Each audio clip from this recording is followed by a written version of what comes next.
who make unsolicited share offers. Question number 12, Jan Logie.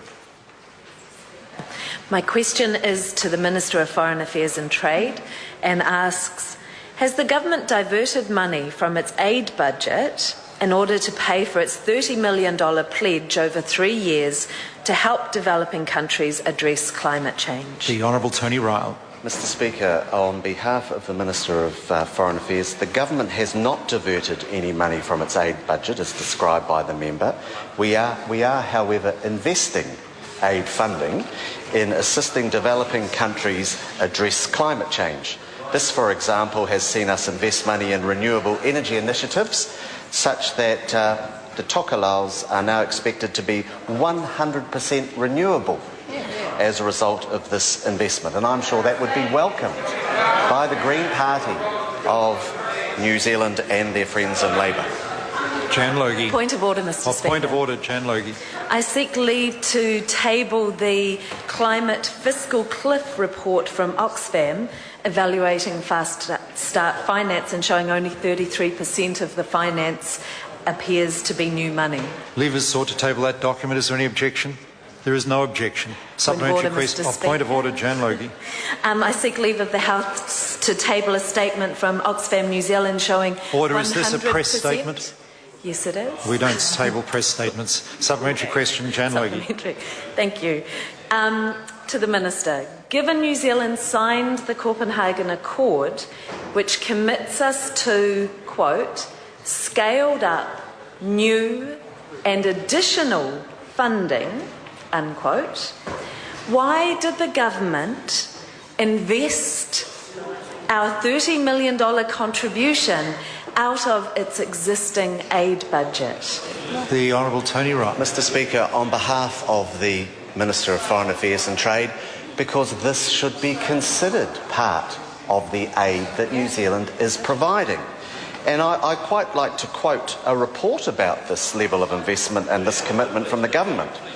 I've read a report that says this was an incredibly important step for many reasons. One, it would actually help the low-income countries avert some disasters through effective adaptation. And two, it would be a sign of good faith by high-income countries that could break the gridlock in negotiation that's centred around equity. Those comments were made by Jan Logie, MP. Thank you. Supplementary question, Jan Logie. Mr Speaker, I seek... Oh, point of order, sorry. Point of order, Jan Logie. I seek leave to table the Copenhagen Accord from the United Nations Framework Convention on Climate Change. I think all members have access to the Copenhagen Accord. They did. Supplementary question, Jan Logie. Supplementary, Mr Speaker. Why are the Pacific Island nations losing aid funding to pay for a problem that they had no part in creating and are set to bear the very worst impacts of? The Honourable Tony Ryall.